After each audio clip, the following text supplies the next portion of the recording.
Hello, my name is Lou Sierra and I am the Media Specialist at Lifeline Harbour to Hawkesbury, Sydney in Gordon. It is my pleasure to introduce the transitional videos produced by the Veterans Wellbeing Centre Hornsby. We hope you will find these informative and helpful. The following transitional video is an introduction and interview in Fussell House at the National Centre for Veterans Healthcare with Bronte, the RSL New South Wales Liaison Officer for the Centre.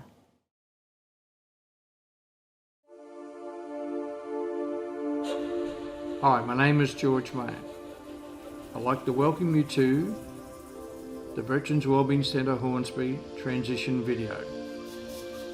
I enlisted in the Army in 1968, served in Vietnam as a tank driver with both B and A squadrons, 1 Armoured Regiment, 1969 and 1970. I eventually retired as a Major in 1996. I have been successful in business and for the 12 years prior to retiring, worked as a General Manager for RSL Life Care, caring for veterans both in retirement villages and care homes. I was instrumental in setting up the Home for Heroes program at RSL Life Care. I'm currently the President of the Hornsby RSL sub-branch and the Veterans Wellbeing Centre Hornsby, working with contemporary veterans to assist their transition from military service to civilian life. Also working in conjunction with RSL New South Wales, Open Arms, RSL Life Care, Lifeline and Legacy to assist our veterans both serving and post-discharge.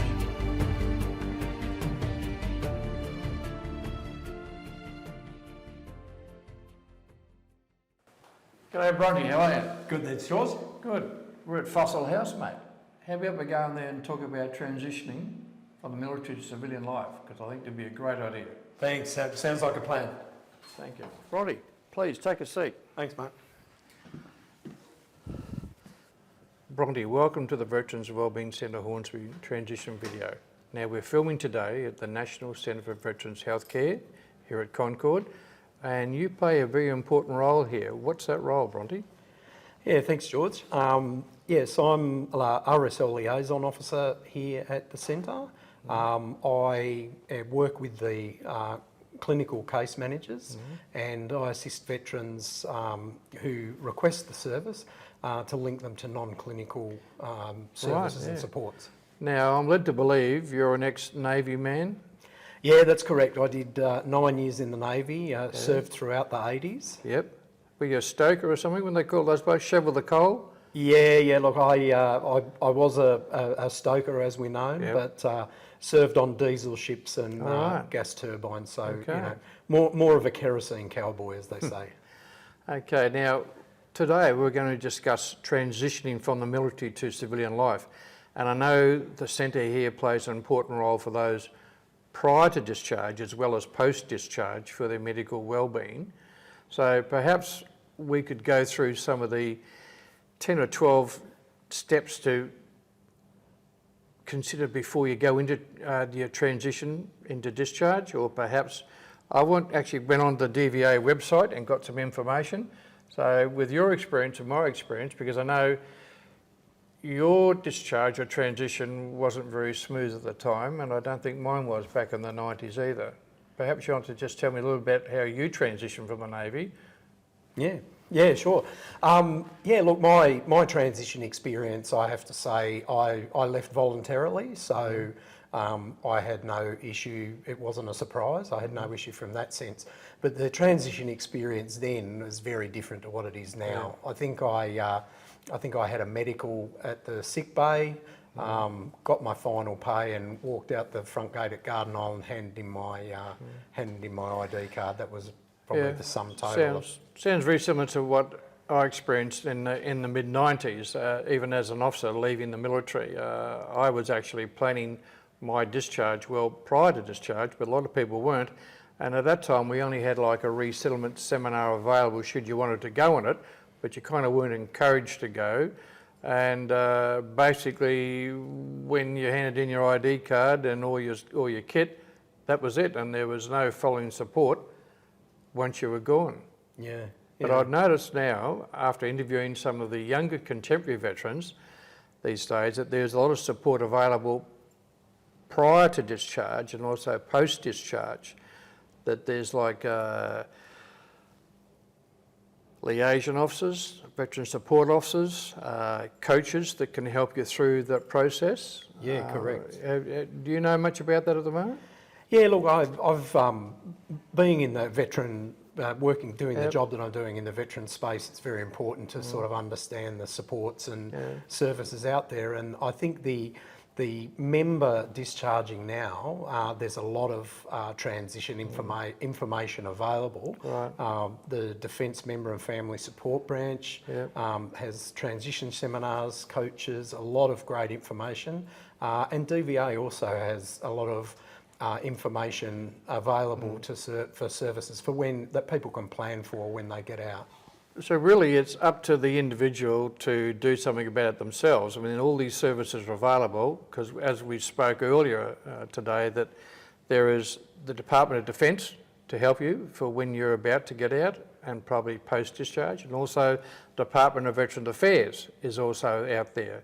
And I went online to have a look at, see what was available, and DVA has a great website and it's called Transition to Civilian Life. And I thought perhaps we might discuss some of these steps and give a bit of insight for our veterans on, for sure. on what's available. So basically, I think the first thing is you've got a plan for civilian life. Tell us about what support we have to offer. So I think there's transition officers available. Yeah, again, the Defence Member and Family Support Branch has a lot of great resources on the defence side, and I do know they encourage members to attend that. I'm not sure, it might even be some of them are compulsory, but they have a lot of supports from that side. And then once you get to the closer to the transition out, there is the DVA, Department of Veterans Affairs programs and supports that are also available. But for what I have read, there's a lot of importance put on the families as well. It's just not the veteran, him or her, that's leaving. It's also the family supports that are available. There's places like Open Arms that are available to give you support as well. And, you know, things like making sure that you register on My Service. Now, I know you can get a white card these days once you're in the military if you have an injury, but also I think white cards, you either apply for them these days or they're also automatic, I think, aren't they, after you discharge?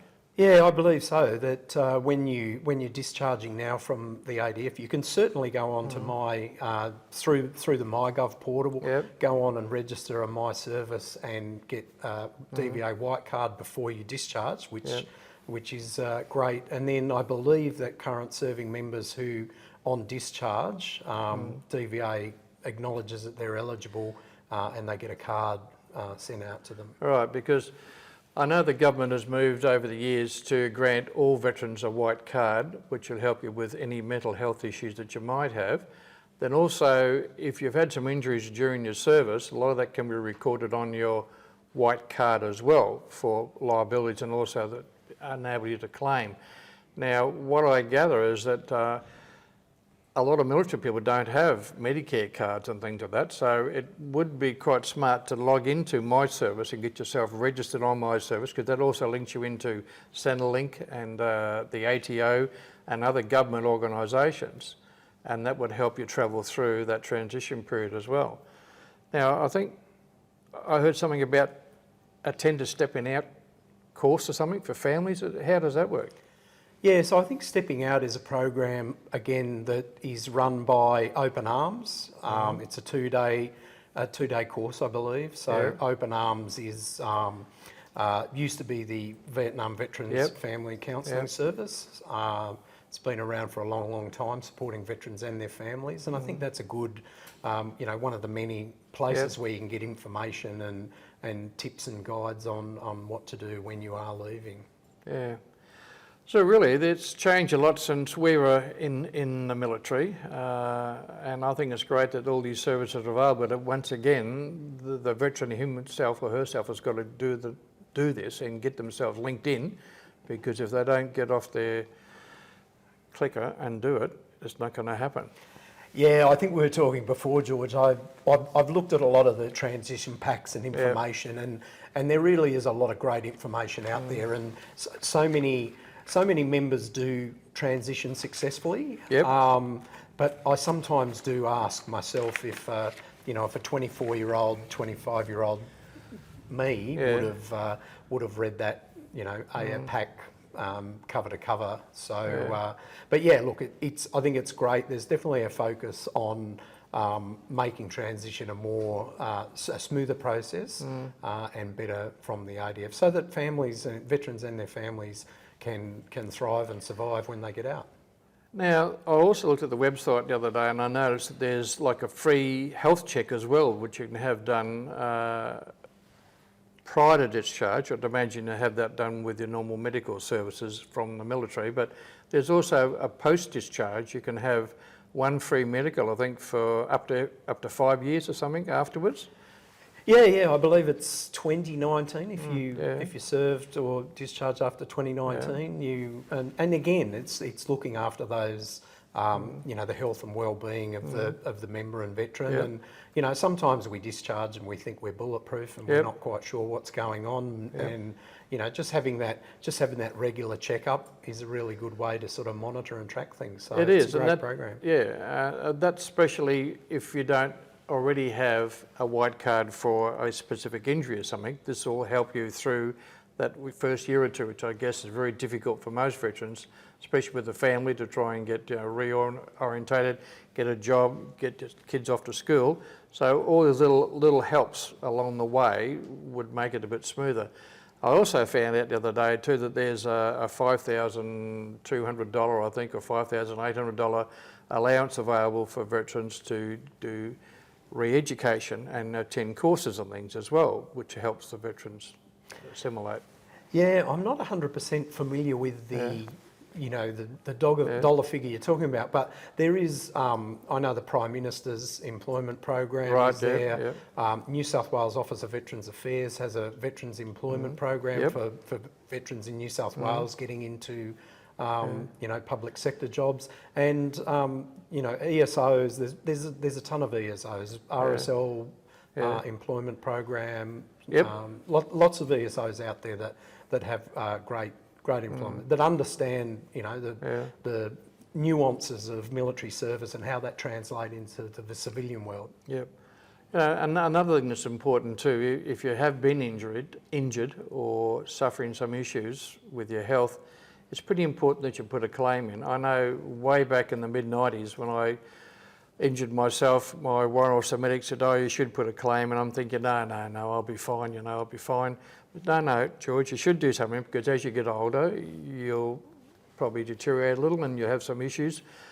So I actually put a claim in, and it took 18 months to come through, but the monies and the claim was backdated to the day that I signed the form. So I guess we've got to encourage people, especially younger veterans who think they are bulletproof, that if they have hurt themselves, either at war or not at war, or even during their day-to-day routines, that they should put a claim in so that they get something organised for later on in life. And that claim also opens up the doors for other ongoing issues that you might have with your health later in life. Yeah, correct. Look, I guess a couple of touch points there that you mentioned, George, is we look at our service, and sometimes people, there's a lot of veterans that I've assisted, and they don't think that their service warrants a claim. My answer to that is it's a workplace injury. It doesn't matter whether it was a training exercise, active service. Military service comes with some unique demands on members, and some of those take a toll on the body. So look, definitely. Another thing to remember too is that with your health and your service, if you can relate an injury to a specific incident or a way of relating it to service, there's no statute of limitations. So, my bulletproof 24-year-old self when I discharged, was very different to the self I have now. Yeah. So, of course. And I know you can go through medical records, you can call back on that. I know I did that when I put a recent claim in. 28 years of medical records downloaded on a USB stick and sent to me, which helped me go through. I didn't realise how many times I'd been to the aid post or how many times I had been sick or injured, because you don't think about those things. And when you have to record all those injuries, all of a sudden those records are available. So it's not as though you're cheating the system, you're actually getting what you're entitled to. And I guess it comes back to what you said before, it's actually workers' compensation. Everybody from the general right down, or the admiral, or the air vice marshal, right down to the lowest worker is entitled to workers' compensation. So you injure yourself at work, whether it's at sport or through the different activities we have in the military, and you hurt yourself, you're entitled to compensation one way or the other, or at least medical treatment for those injuries. Yeah, exactly. You know, what I have noticed also that there's other organisations you mentioned before, like ESAs, like there's Lifeline, and I know Lifeline have a veteran-specific program to assist veterans, and I know that the particular Lifeline branch I'm working with at the moment is dealing with 3 or 4, or handling 3 or 4 current serving veterans. There's also Legacy that's out there as well, and they provide a great service and have done for over 100 years to take care of families. But in particular, there's places like here, the National Centre for Veterans Healthcare, that provides pre-discharge medical services and post-discharge services for all military people. Can you explain a little bit about what's here and what accommodation's available? Yeah, certainly, George. Look, started in August 2019 at Concord Hospital, which has had a history as a repatriation military hospital. It's for you have to have military service with a current or former serving, so be a veteran. It's not tied to any sort of DVA entitlements, but it provides a multidisciplinary service for veterans to come in. At the core of the veterans' health is also the family. While they don't provide treatment for the family is part of that journey. But they've got accommodation, haven't they, for people who are coming from intrastate?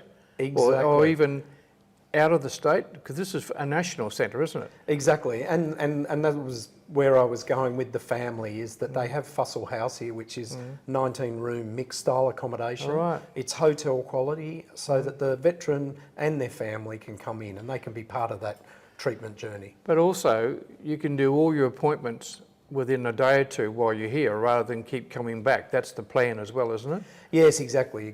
So some veterans might come in here and they might have 3 or 4 appointments in the one day, which is, you know, a huge benefit and saves them trekking around all over the place on different days of the week. So yeah, it's very, very useful.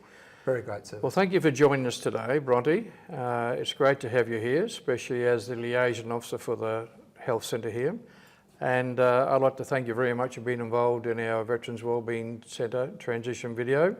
And if you require any further information, it'll be available at the end of this video.